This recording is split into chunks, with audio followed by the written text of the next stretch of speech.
Evet. Bana saçma.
Şara,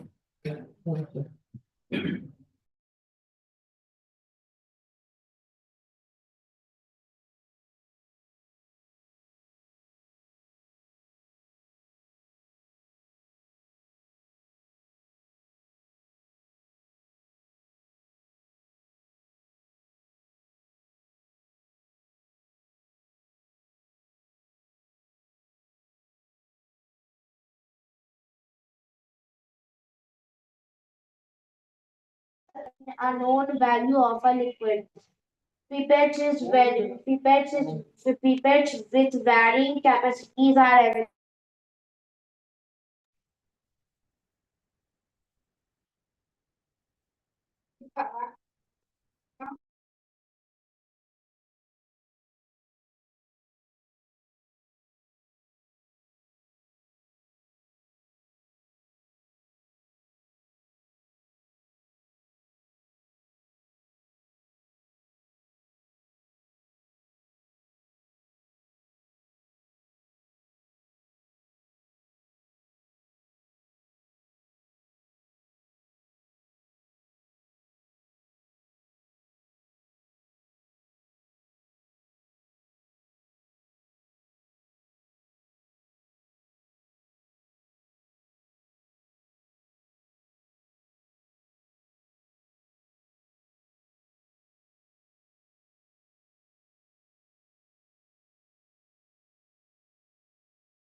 good evening doctor Sanjay. Mute है, आप mute हैं।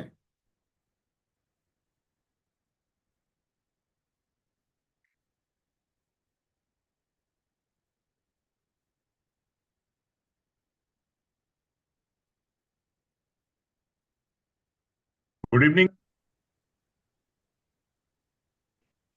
Good evening.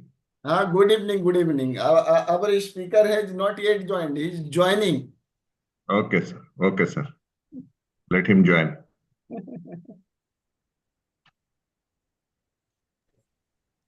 Good evening, sir. Good evening, good evening. Good evening. Good evening. Welcome, Chairman sir. Good evening, Sanjay boss. Good evening. Good evening.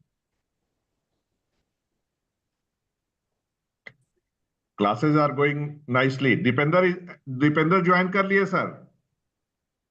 Welcome doctor Dipendra जी। Deependra ji, welcome. Unmute होइए. Particularly, sir, respiratory part is wonderful.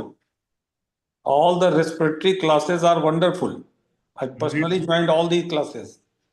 Credit goes to Dr. DP Singh sir. हाँ sir.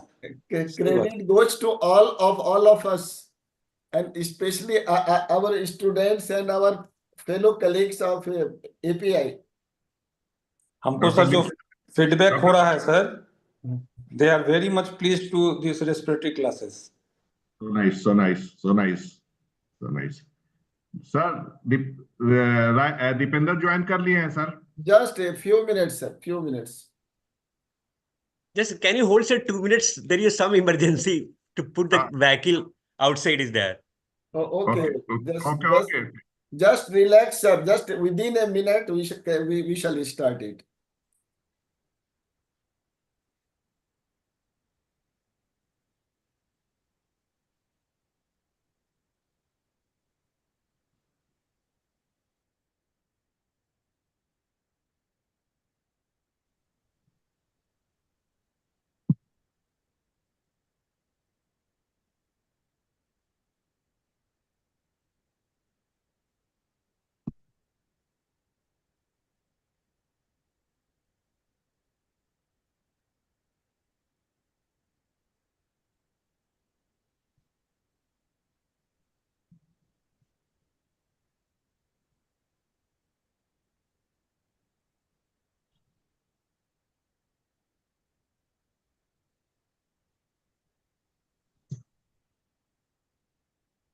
So, good evening, everyone, and welcome to today's session of the short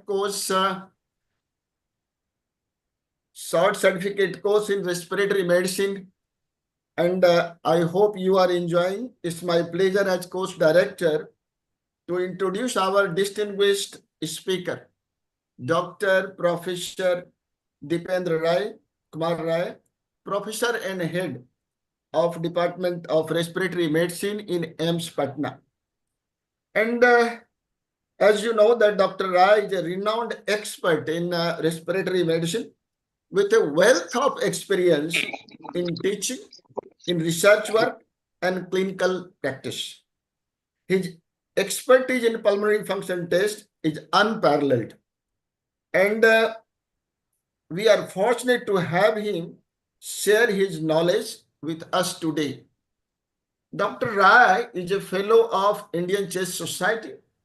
Dr. Rai is a fellow of National College of Chest Physicians. He is also a fellow of Indian Association of Clinical Medicine. He was got the CV Ramakrishna Oration in NAPCON 2023.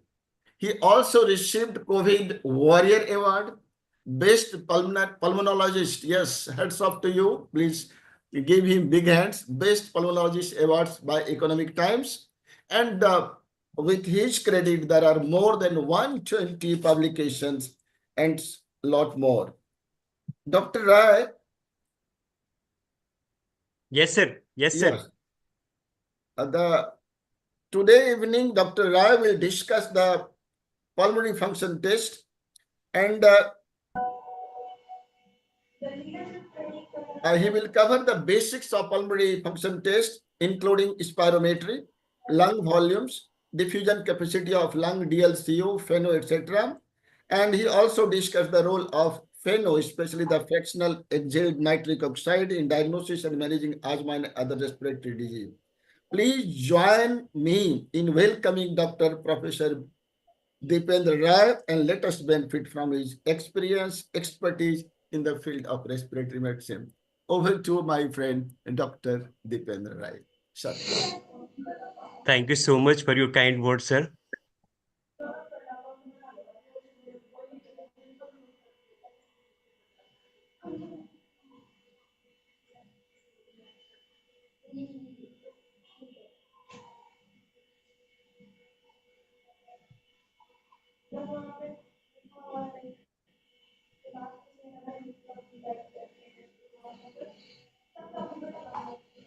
Either my slide is visible, sir? Yeah. Yes. Go ahead. And am I clearly audible, sir? Yes, Yes. clearly audible. Yes. Okay, so good evening, everyone. Let me first of all thanks Professor Kamlesh Tiwari, sir, Professor Dr. D.P. Singh, sir, Dr. Sanjay Bose, and all the person who has involved in this PG teaching program. So thank you so much for giving this opportunity to talk here in this academic program. I have been allotted to this huge topic of pulmonary function test, which, it take almost a day to really cover all the aspects of this PFT. So I have divided my presentation in this outline. So I will be starting with discussing what are the different type of pulmonary function tests.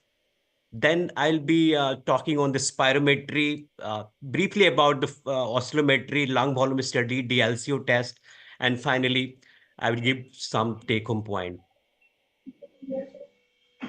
What I'm not going to cover, because it is impossible really to cover all the aspects, so I will not be going to cover the cardiopulmonary exercise test, bronchoprovocation test, ABG, and the fraction of exhaled nitric oxide, the FeNO test.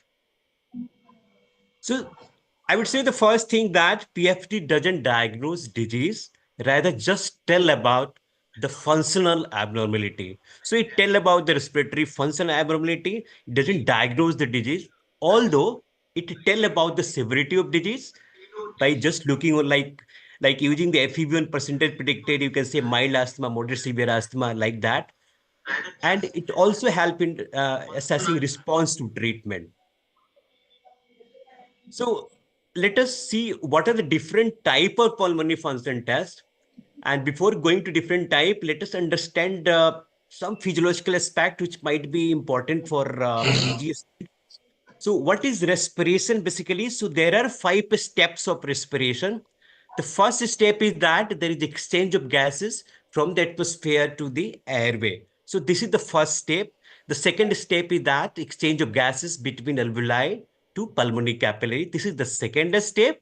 The third step is that the transport of gases from the pulmonary capillary to systemic capillary. And the fourth step is that the exchange of gases from the systemic capillary to the body cells. And the fifth step is the metabolism of glucose. So these are the 5 steps of respiration. And from the first and fourth step, it's called an external respiration. And the fifth step is called an internal respiration. So how will you check for the airway patency or airway obstruction? How will you look for that? What are the different tests? So these are the different tests like spirometry, or you can do a oscillometry test, or even a peak flow meter test. So these are the three tests by which you can assess any airway obstructions, or you can see for the airway patency. So these tests that can be done. What about the airway hyperreactivity, or sometimes airway hyperresponsiveness, which is a classical features of asthma patients? So how will you know that? For that, you need to do bronchoprovocation test. What about the airway inflammation? How will you know that whether the airway is inflamed or not, especially the eosinophilic inflammation? For that, you need to do either a pheno test, which indirectly tell that the airway is having eosinophilic inflammation, or you can do a sputum eosinophil, also tell about the eosinophilic airway inflammation.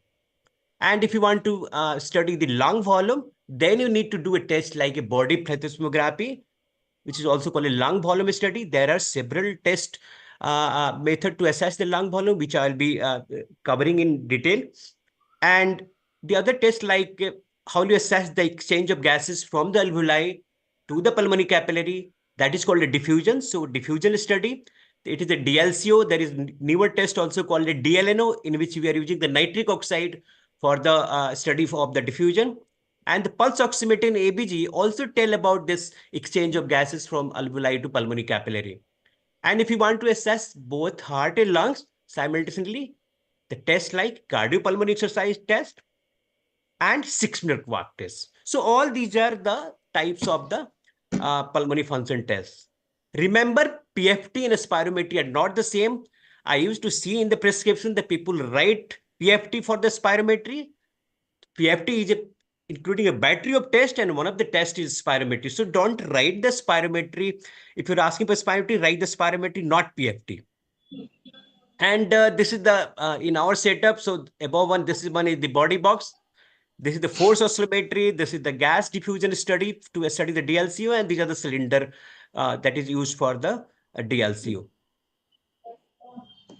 So this slide showing what are the bedside pulmonary function tests. This is very important, especially for the PG, because the examiner very frequently asks that if you don't have any equipment, how will you assess the lung function? So these are the different way by which you can assess the lung function bedside. The first one is the Sabras's breath holding test.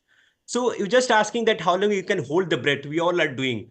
If you're able to hold the breath for more than 25 seconds, it is normal. But if it is less than 50 seconds, it is it tell that patient having a severe pulmonary cardiopulmonary reserve is poor. What about the Snyder match blowing test? So you just ask persons to blow out the stick, which is kept just 6 inches from your mouth. And if you are able to do, then it means that the person having a good pulmonary reserve. If the person is able to cough, or if the force time, if it is a normally it is 3 to 5 seconds, but if it is more than 6 seconds, it favor for obstructive airway disease. And if it is less than 3 seconds, it favor for restrictive disease. Another test that is a single breath count. How many count you can do in your single breath? If it is less than 21, it means that you have a poor pulmonary reserve. And if you are able to expand the chest, then again, it all tell about the lung function. So these are the bedside pulmonary function tests. Just starting with example, a 71-year-old female who having a cough and breathlessness from the last 1 year, and on examination, the chest was bilateral bronchi, and this is the spirometry report. So how will you interpret this spirometry report? Either you can say it is a normal, or it is obstruction, or obstruction with reversibility, or obstruction with restriction, or is it just restriction? Use the chat box for your answer. Yes, I will explain later on also. So spirometry, John Hutchison, we all know he is the inventor of spirometry, and first time used the term vital capacity. What is spirometry? It is a physiological test that measures the volume of air that we inhale and exhale in reference to the time. What is the indication of a spirometry?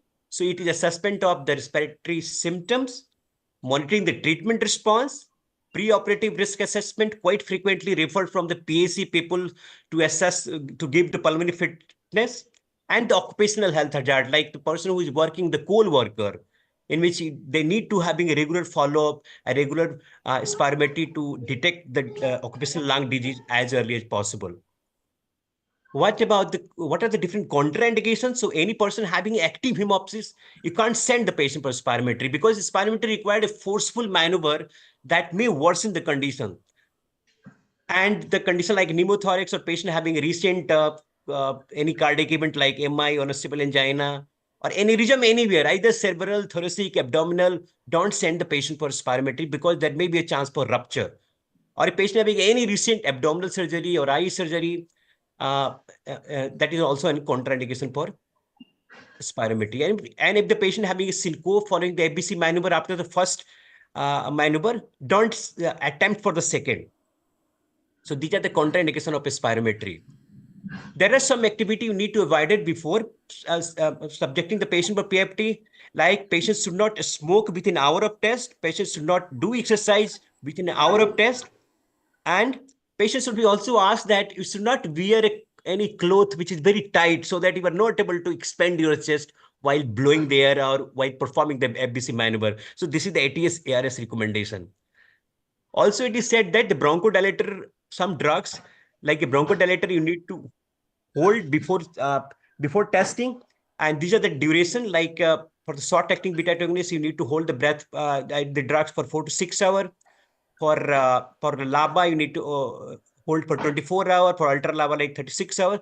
But hardly any patient. All the patient generally come with morning dose of inhalers, and we all are sending for the spirometry. So all these spirometry are basically in post-bronchodilator spirometry. So and sometimes in asthma patients who have taken the inhalers or bronchodilator in the morning, you will find that the spirometry is normal. So this precaution need to be taken, especially if you want to show the obstruction, especially in asthma patient. Patients should not take these drugs, and the patients should at least hold the drugs depending upon their half-life. So coming to the technique, there is only one point I would say in the procedure, that you should always ask technicians to do calibration every morning before subjecting the patient, before using this equipment. Otherwise, it will give a false result. And how to perform? We ask patients to perform FBC maneuver, and in that we ask patients to take a few tidal breath and then inhale maximally and then blow out as fast as possible. So this is the FBC maneuver. And after blowing the fast as possible, in the last, you have to again asking to inhale maximally up to the TLC. So this is the FBC maneuver. And here you remember there are 4 volume and there are 4 capacity. So this is the tidal volume and this is the inspiratory reserve volume. Inspiratory reserve volume is nothing but the maximum volume of the air that persons exhale even after the normal exhalation. And similarly, the ERB is nothing but when the person is even after the normal exhalation, the maximum volume that air exhale even after the normal exhalation. While IRB is normally, it is the maximum volume of the air that person inhale even after the normal inhalation during the tidal breathing. So that is IRB. A residual volume, we all know it is the maximum volume of the air that remain in the lung even after the maximal forceful expiration that cannot be removed. And what is capacity? Capacity is nothing but which is a combination of at least 2 volume. So inspiratory capacity, we know in the combination of IRB and tidal volume. FRC is a combination of ERB and residual volume. And FBC is combination of these 3 IRB, tidal volume and ERB. And total lung capacity, we know combination of all the 4 volume. So there are 2 type of curve, which is very, very important. Just by looking at the curve, you will be able to tell whether the patient have this spirometry report is showing obstruction, restriction, or combined. I will tell. So this is the volume type on y-axis. This is the volume of the air that person exhale, and this is the x-axis. This is the time of exhalation. So the FBC is maximum volume of the air that person exhale during this maneuver, and FE1 is the maximum volume of the air that persons exhale in the first second of exhalation after the maximum inhalation. So this is just look on the how this volume type curve look like, and this is the flow volume loop on y-axis. This is the flow of this exhalation. This is the expiratory and this is the inspiratory. So this is the expiratory flow and this is the inspiratory flow. And the maximum, this is the maximum flow. So you can see how the flow is increases initially. This is the effort dependent part. That's why flow is increases sharply and reach up to the peak. And this is called peak expiratory flow rate. And in inspiratory part, this is the peak inspiratory flow rate. So this is the curve, how the flow volume curve look like. Just having a question, which respiratory indices you think that it mainly reflect large airway obstructions? So in the chat box, you can mention it is a PFR, FEV1 or FEF 25 to 75% or forced vital capacity. So FBCs primarily reflect the restriction. FEV1 reflect both large and small airway obstructions. Ratio we all know it's primarily used to differentiate obstruction from restriction. And PEFR, peak expiratory flow rate, it mainly tell about the large airway obstruction. And FEF 25 to 75%, it tell about the small airway obstruction. So just need to remember these 5 indices. There is no need to look on all the indices which is given in this spirometry report. By looking on this 5, you will be able to interpret this spirometry. And you know the importance of that. What about which one you think it's least important for the lung function variation? Our lung function doesn't depend upon which factor? Age, gender, height, weight, and race. Just mention in the chat box. So here, weight is not important. The lung function depends upon the age, it depends upon the gender, height, and race. Although in a spirometry report, we are using the weight, but weight is not important. How to define abnormality? Means when we say that this report or this value is abnormal from the normal. So there are 3 methods. What we are using previously, that we are using the cutoff of 80%. And if any value less than 80% are predicted, we're saying that this is abnormal. But now it is said that the better method is the use of lower limit of normal. That is called LLN. So if the value is less than LLN is nothing but 5 percentile. If the less than 5 percentile, it means that it is abnormal. But now also there is a use of the Z score, which is now given in the many spirometry report. And if its value is less than Z score, then you can say it is abnormal. Let us see how to interpret the volume time curve and flow volume curve. I will just take 2 to 3 slides and tell about, just by looking at the curve, you will be able to identify obstruction, restriction, or mixed. So volume time curve, you can see how this is the normal curve. What about this curve, this green one? In the chat box, you can whether say obstruction, restriction, or it is a mixed type. So you can see here the FE1 is decreased from here to here, and FBC is also decreased. You can see this is the red arrow. So FBC is also decreased and FE1 is also decreased. It means that this is a mixed type. What about this one? So here you can see the FEV1 is same in both curve, but FBC is decreased. So it is restriction. What about this one? So here you can see all they take time to reach to forced vital capacity.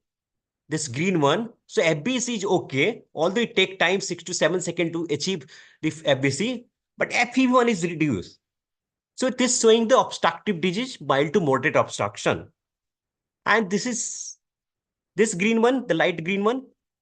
FE1 is reduced and FBC is also reduced. So it's showing the mixed type. Or second situation could be patient having a severe obstructive airway disease like emphysema with air trapping. In that cases also, there is FBC decrease, FE1 is reduced. So either it could be mixed type or severe obstructive airway disease. Similarly, by flow volume curve, so this is the normal curve, how it look like, especially the expiratory limb. Here you can see this one, the FBC reduced in this curve. So this is the restrictive disease. And if there is a concavity in this expiratory part, but FBC doesn't reduce, it shows obstructive division, especially in asthma cases. And what about this one? You can see the FBC is also reduced in this green one, and there is a concavity is also increases. It also got a dog-leg appearance. It favors for COPD, especially emphysema predominant COPD. What about how the curve look like in upper air obstruction? So if there is a upper air obstruction, is fixed obstruction, either intrathoracic or extrathoracic, both inspiratory and expiratory limb become flattened. So there is an obstruction in both inspiration and expiration. So example like a tracheal stenosis. But if there is only inspiratory limb, flattening of inspiratory limb, but expiratory limb is okay, what it means that? It means that it is an extrathoracic obstruction and it's a variable type. And if there is a flattening of expiratory limb, if the flattening of expiratory limb, it means that It is a variable intrathoracic lesion, like a tracheomalacia or lower tracheal tumor. So this is very important, especially for the PG exam. Generally, curve has been given and asked for what type of it is, a fixed type or it is a variable upper obstruction. So coming to interpretation, so first of all, you need to look on this. Coming to the spirometry interpretation, so first step is to look on the whether the patient performed the maneuver is acceptable or not. And for these are the unacceptable maneuver, like the patient coughed during the first second of exhalation. This is unacceptable. Patient having a variable effort, or patient having early termination, or if the patient exhale for less than 6 seconds. This is an unacceptable maneuver. You have to repeat the test, and you have to get at least 3 acceptable maneuver. Maximum attempt you can try that up to the 8, but you need to take at least 3 acceptable maneuver. And if you get the 3 acceptable maneuver, then you need to look on the reproducibility criteria. If the largest 2 value are within 150 ml of each other, then you can say that all the 3 maneuver are reproducible also. If it is acceptable, if it is reproducible, then you need to look on the FE1 FBC ratio. And then you need to, if it is obstruction, so then you need to do a reversibility. So this is the steps. So this is the reversibility. You can see these 3 maneuver are reproducible, but these are not reproducible. You can see that this value are highly variable. And these are the unacceptable maneuver, like patient cough during or glottis closure, or if there is a patient having hesitations to start, or is suboptimal effort. So these are unacceptable maneuver. You have to need to repeat and don't look on the indices. So this is, you can see how the flow volume curve look like. It should be like that. It shouldn't be like all this BC maneuver, unacceptable maneuver given in that flow volume curve. Suppose if patient exhale for less than 6 seconds, what happened? Suppose if the patient exhale for less than 6 seconds, this patient exhale for just 2 seconds, and you can see the FE1 ratio is 76%. This is actual COPD patients, but patient exhale for just 2 seconds, and patient reported as restriction. When patient exhale for 6 seconds, then FE1 ratio is, you can see 62%. So now you are able to show the obstructions. So if the patient doesn't exhale for proper times, like 6 seconds, even the obstructive disease can be reported as restrictive. So always look on that, whether the patient exhale for at least 6 seconds or not. This is one of the reports I found from outside, and you can see how this curve look like. This is the flow volume curve look like. Whether we'll be going to really look on the indices, but this, by looking on the indices, and you are reporting it as mixed type or obstructive type or restrictive type, so this is not right. The maneuver should be acceptable first of all. So after looking on that, the spirometry report can be reported in the 4 form. Either it can be normal, it can be obstruction or restriction or combined. And how to interpret? So if the 3 acceptable maneuver is there, and if the maneuver is reproducible, then you need to look on the FE1 FBC ratio. If ratio is normal or it is more than 70%, then you need to look on the FBC. If it is less than, FBC is less than 80%, then it means patient having restrictive disease, and if it is more than 80%, then it is normal. But if the ratio is less than 70%, it favor for obstructive airway disease. The second step that you need to look on the FBC. If it is FBC is low, then it shows mixed type of problem or patient having a severe obstructive airway disease. If FBC is normal, means FBC is more than 80% predicted, it means that patient having a pure obstructive airway disease. There is no restriction. And in that case, you need to do a reversibility testing. You need to give a 200 to 400 microgram of salbutamol, and need to do test 15 to 20 minutes after that, and look for the reversibility criteria of more than 200 ml increase in FEV1 or FBC, and the percentage criteria of 12%. Both criteria should be made. And if reversibility is present, we all know it favor for asthma. And if reversibility is absent, then it favor for COPD. And after that, you need to classify the severity of obstruction by 30, 50, 80 rule for COPD. Like more than 80% is mild, 50 to 80 is moderate, 30 to 50 is severe, and less than 30 is very severe. For COPD and for asthma, 60 to 80 rule, like more than 80% is mild, 60 to 80% moderate, and less than 60% is severe. What will you do in this case? If the patient is having mixed obstructive and restrictive disease or severe obstructive disease, how will you differentiate? So this is one of the indications for long volume study. If TLC is increases, it favors for obstructive disease. And if TLC decreases, it means that patient is having a mixed type of problem. So let us see the example. This is the first case. So how will you interpret? So just look on that. At first step, I assume here that the patient having a 3 acceptable maneuver and also reproducible. Now we look on the indices as from the flow chart. So this ratio, FU and FBC ratio, you can say pre-bronchodilator is 47%, post-bronchodilator is at 6%. So it's favor for obstructive disease. If you look on the pre-bronchodilator, obstructive disease, then second step is to look on the FBC. This is 1.16 liter. That is 61% predicted. So it is less than 80%. So this is a mixed type because FEV is reduced, FBC is also reduced. But if you look on the reversibility criteria, it is 0.55 liter FEV1 increases to 1.48 liter. Almost, you can see 900, more than 900 ml increase in this FEV1 after bronchodilation test or reversibility testing. So this, it shows patient having a severe obstructive airway disease with reversibility. So this could be like an asthma or echo type. This is case just looking on the value. So you can see here, this is the pre-bronchodilator and this is the post-bronchodilator. 68% pre-bronchodilator ratio and then it normalized to 71%. Again, it favors for asthma.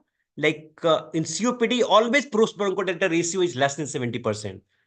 If after giving bronchodilation and if the FEV1 ratio is more than 70%, it rule out the possibility of COPD. So here it always rule out the COPD. There is obstruction. And if they compare the FEV1 2.818 liter to 2.83 liter, so there is a 30% increase and also the volume criteria almost increases by 600 ml. So again, it favor for asthma. FBC is 76% predicted. We can assume that it is normal. So it is a case of the asthma. This is the case 4. Just by looking on the curve, what will you say? This is the dog leg pain. So you can see that this flow volume curve, how the flow decreases sharply. So this favor for emphysema. And if you look on the value also, it favor for the obstructive airway disease. And here, what will you say? Forget about the value. You can see, what will you say? What is this obstructive disease, restrictive disease, or it is combined, or it is upper ear obstruction? What will you say? So here you can see there is inspiratory flattening and expiratory flattening. What it means? It means that patient having upper ear obstruction and it is a fixed type, which lead to limitation of flow in both inspiration and expiration. So this is the upper ear obstruction. Just by looking at the curve, you'll be able to tell. This is not asthma, this is not COPD, this is upper ear obstruction. And this is the case 6. So ratio is 82%, 84%. So ratio is okay. It either patient can be a normal or restrictive disease. Let us look on the FBC. FBC is observed, is predicted is 4.46, observed 3.39. It is a 37% of 37% of predicted and 38% post-bronchodilator. So this is saying the restrictive disease. So ratio is more than 70%. And if you look on the FBC, it is reduced. Coming to second part of the topic, that is an oscillometry. I'll be brief on that. So oscillometry, there is 2 types of oscillometry. The first one is the force oscillometry, which came in 1956 by Dubois. And after 20 years, the impulse oscillometry came in 1977 by Michelson. And this is the instrument here. There is a loudspeaker which generate the sound waves, and that sound wave pass through the mouthpiece to the airway. There is a pneumotachograph which measures the flow, and there is a pressure transducer which measures the change in the pressure. So the principle is that we are passing the sound wave that cause change in the pressure and that lead to the change in flow, which can be measured by the pneumotachograph. In sound waves with a different frequency, we generally pass from 5 to 20 hertz. Just remember that the lower frequency waves generally travel deeper because of the higher wavelength. And the main difference between FOT and iOS is that we have in our center, we have a FOT machine.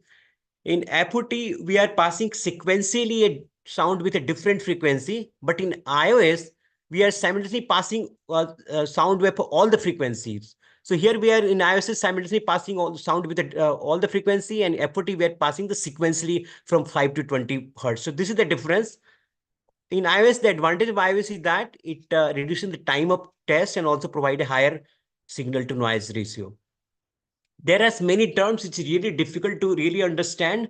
So spirometry is, it is difficult to perform, but easy to interpret, while in oscillometry it is easy to perform, because here the patient have to just do a tidal breathing, but really difficult to interpret, but because there is still the reference value or predictor value are not clearly defined. So these are the different terms that you need to understand. So main term is the respiratory impedance, which is nothing but sum of all forces which oppose the generated impulse or sound impulse. And this impedance depends upon the resistance and the reactance. Resistance is independent of frequency in healthy subjects, and the reactance, which include the two component, that is the inertia of air column called inertance, and second is the capacitance, which is nothing but tell about the elastic condition of the lung.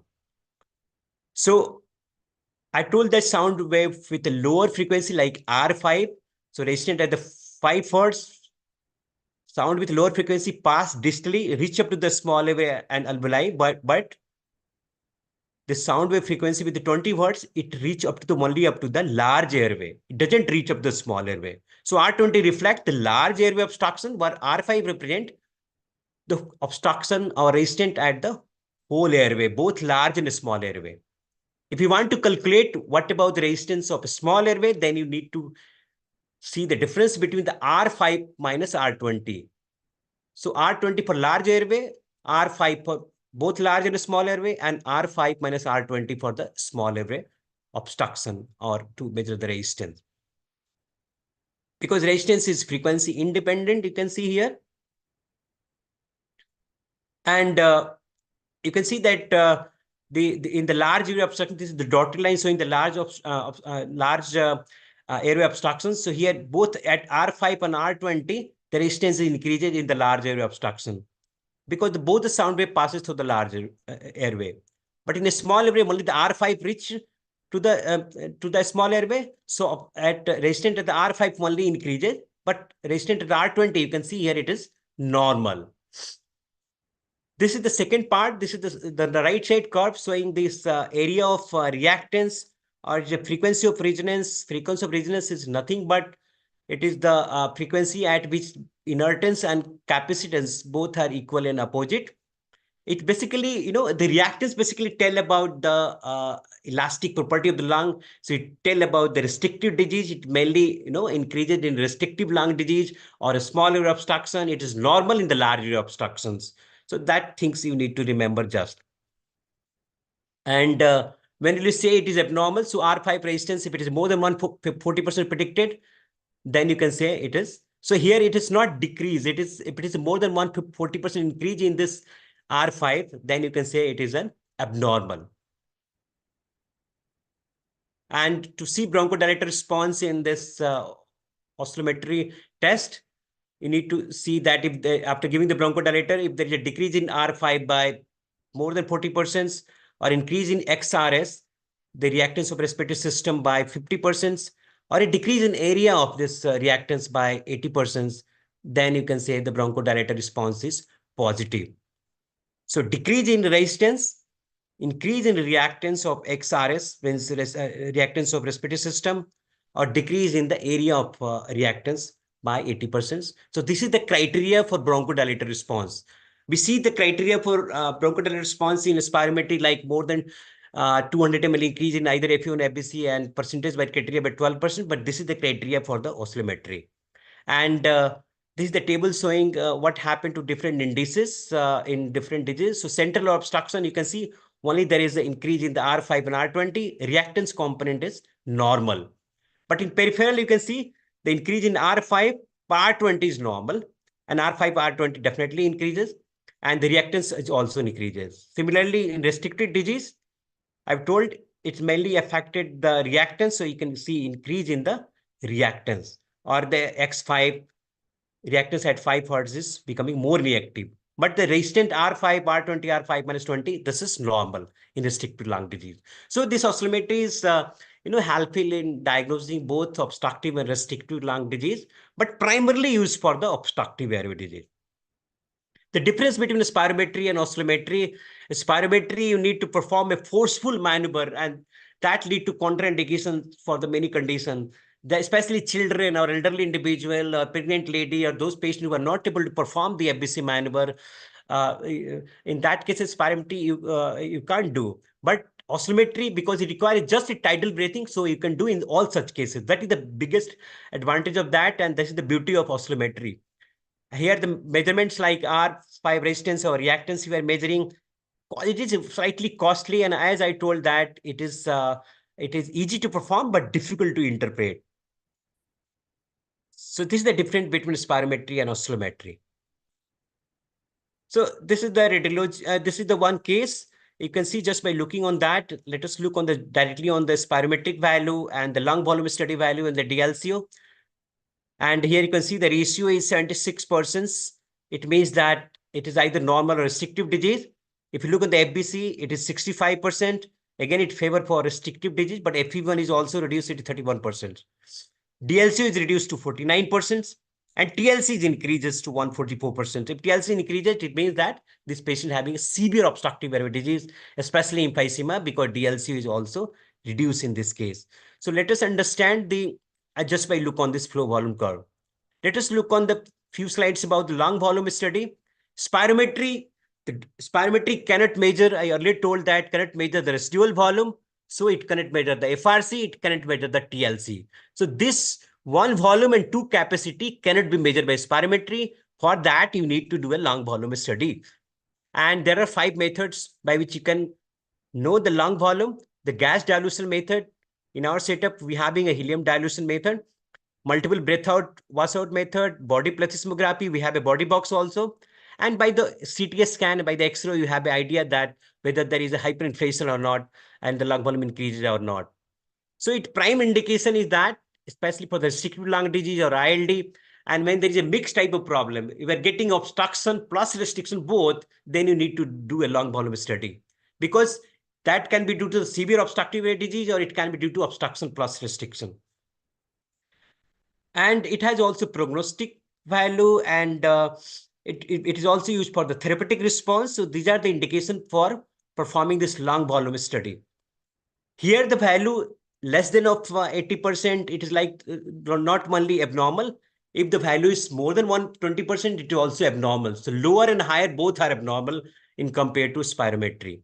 And we know that when there is increase in total lung capacity, we know in emphysema patient there is a basal chest hyperinflation, so TLC increases. So all the obstructive airway disease, mainly there is when there is air trapping, it increases in total lung capacity. And there is a restrictive lung disease like interstitial lung disease or kyphoscoliosis or extrapulmonary any restrictive disease that lead to decrease in the total lung capacity. This is another question. What about which one is associated with a decreased DLCO? Heart failure, left to right shunt, or exercise, or asthma? In which case you are thinking that DLCO is a decrease.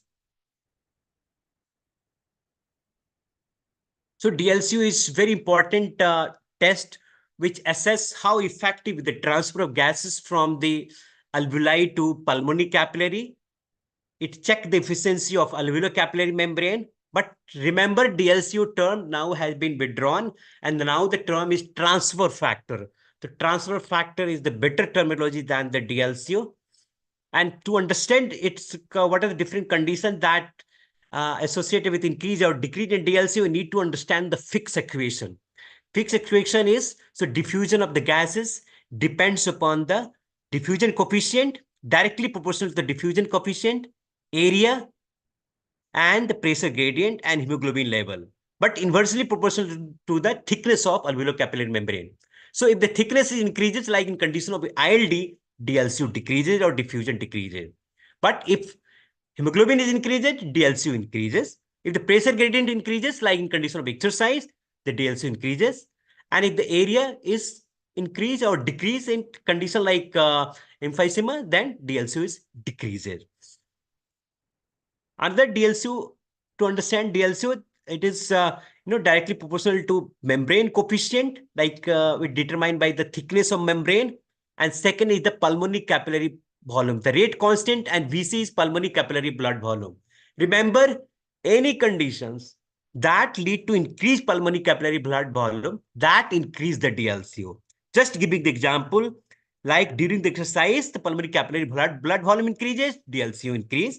And when the patients or a person from supine, from lying down to supine, from standing to supine position, blood volume increases, pulmonary blood volume, DLCO increase.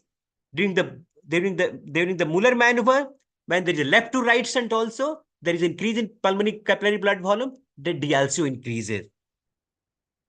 So these are the, when to perform this DLCO, definitely it is an evaluation of the respiratory symptom like dyspnea, and we are doing the test for the COPD patient, for the interstitial lung disease patients, and it is being also used for the PAC, for the pulmonary fitness for the surgery. The PAC people generally send, so in some cases we are doing the spirometry along with the DLCO to assess the pulmonary fitness, especially if they're having some obstructive airway disease or interstitial lung disease. It has also prognostic value. If it is more than 10% fall in DLC over a period of 1 year in ILD, it shows a poor prognosis. So it has a prognostic value also. So there are 3 methods by which you can do the DLCO test. One is the single breath method, and then intra-breath method and rebreathing method. The single breath technique is most commonly used. What we generally do, ask to the patients, take a few tidal breath, then exhale up to the residual volume, maximum exhalation, and then we switch on the cylinder so that the patient inhale the gases. Which gases we are using in study DLCO? So this is the gases, 0.3% carbon monoxide, and the methane gas, this helium, 0.3%, oxygen, and the balanced nitrogens. So patient inhale that. Then we ask patients to hold the breath for at least 10 seconds, hold the breath for 10 seconds, and then ask to exhale. The first part is discarded, and then the part is analyzed for the study. So this is the method how to do the DLCO test. So single breath method is most commonly test method that is being used to measure the DLCO. But how the DLCO, what about the interpretation of DLCO and how it is affected in the different disease? So spirometry, we know it can be reported as either normal, obstructive, or restrictive disease. And if the spirometry is normal, you can say that for the patient, spirometry is normal. You can't say that there is no disease. So if the spirometry is normal and if the DLCO is decreased, what are the conditions?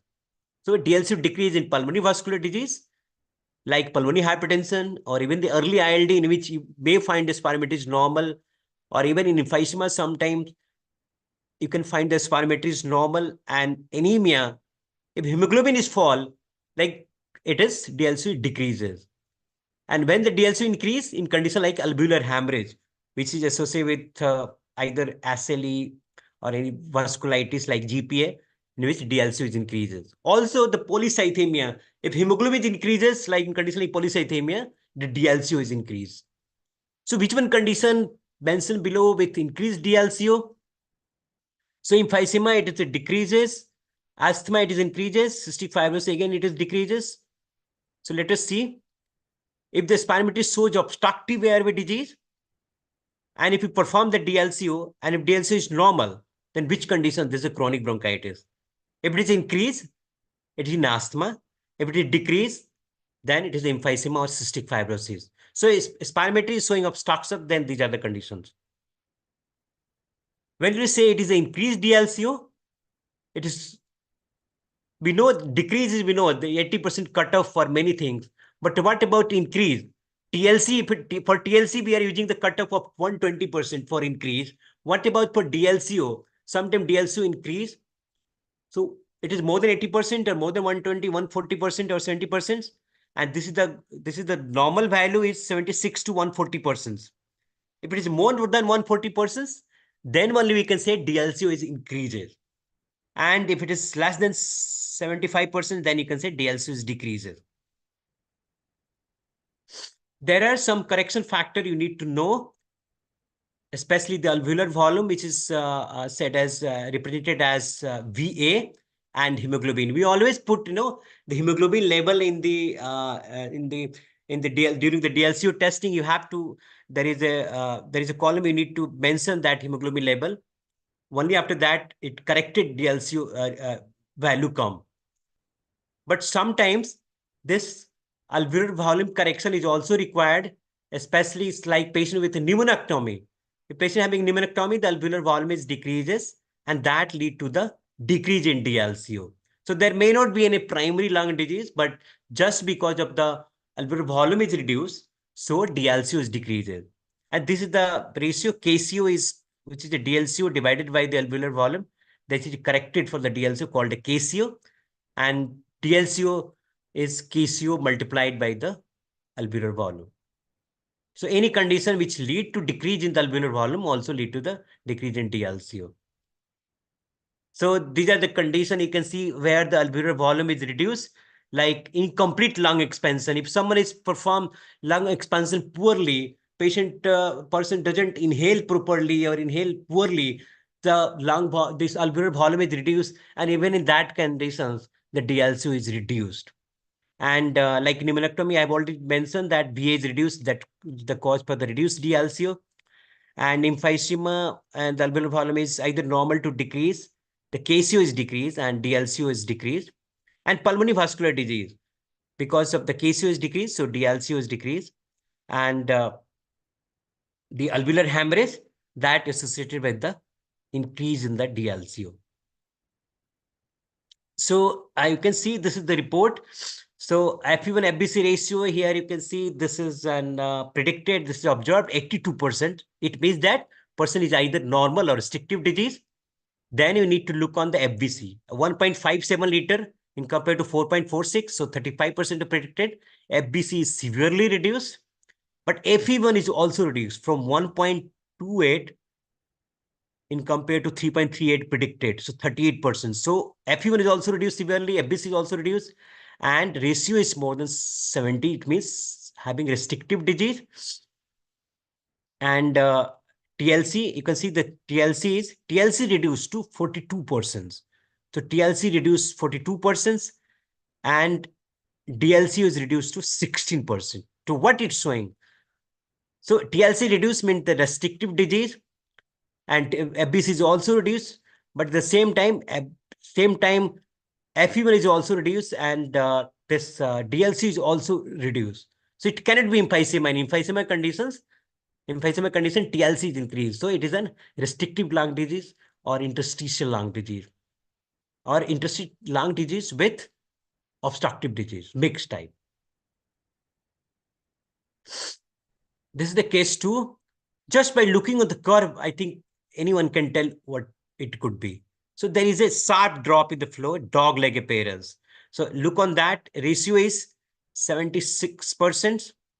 And there is the same one, I think. The ratio is 76%, FE1 is 31%, FBC reduced to 65%, and TLC is increased to 124%.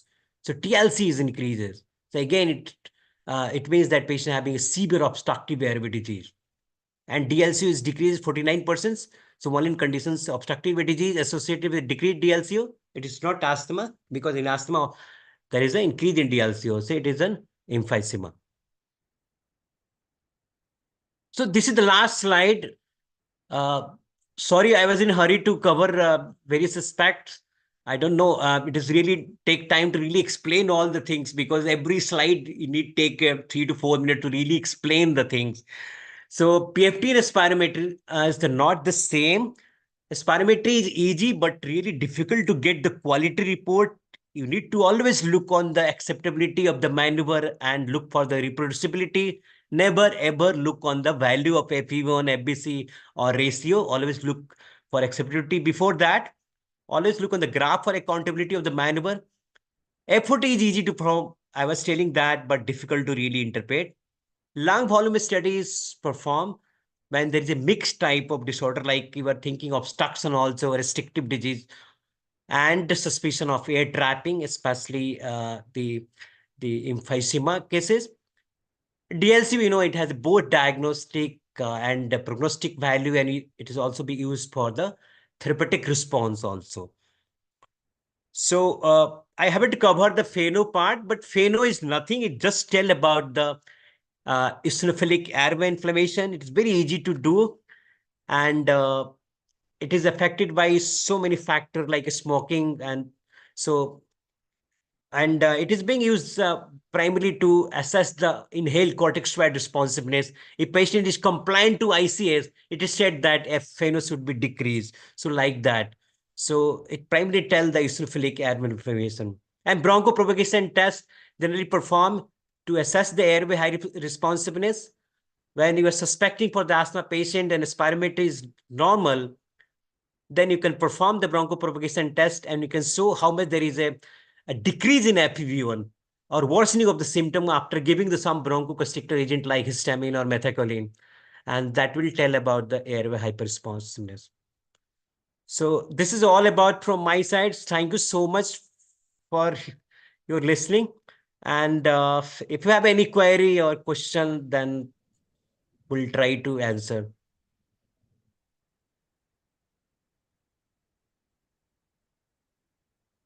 So, kindly answer, Dr. Deependra. An excellent talk. This is Neha Kumari from the chat box. Chat box, yes. Why DLNO is better than DLCO, although carbon monoxide binds strongly to hemoglobin?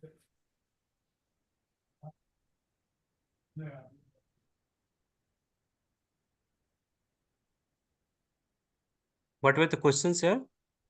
Why DLNO is better than DLCO, although CO binds strongly to hemoglobin? So nowadays, the some center having a DLNO test, that is a nitric oxide diffusion study. So DLCO is primarily reflect the problem related with pulmonary vascular disease, because the DLCO decrease in both the pulmonary vascular conditions and also the lung parenchymal condition like ILD or emphysema. If we want to differentiate whether this decreased DLCO is due to the pulmonary vascular cause or the lung parenchymal cause, you need to do a DLNO test. DLCO is primarily decreased in pulmonary vascular cause, and DLNO primarily reflect the pulmonary parenchymal cause for the decreased DLCO. So if you look on the ratio of DLCO by DLNO, if the ratio increases, it means that it favor towards the pulmonary vascular cause. And if the ratio is lesser, then it favor for pulmonary parenchymal cause. Simply, I'm saying DLCO is for pulmonary vascular cause and DLNO for the pulmonary parenchymal disease like either emphysema or the interstitial lung disease.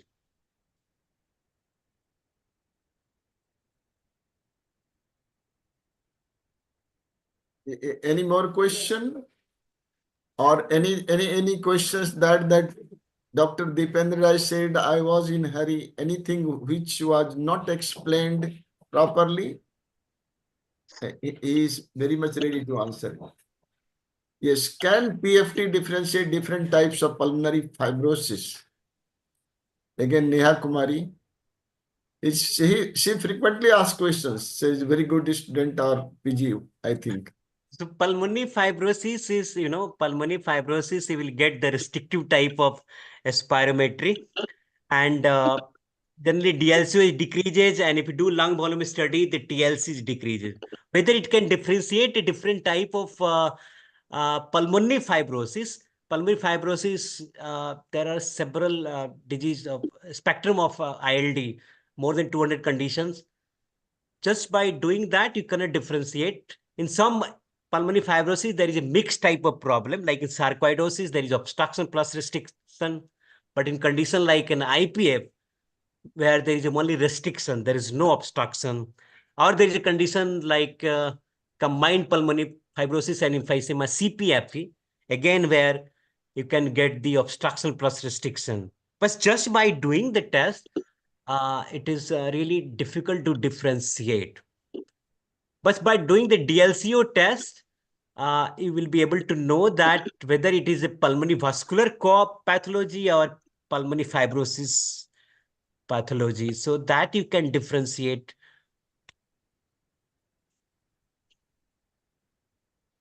Any more questions? Because if you have listened his talk, you should have query and please come up.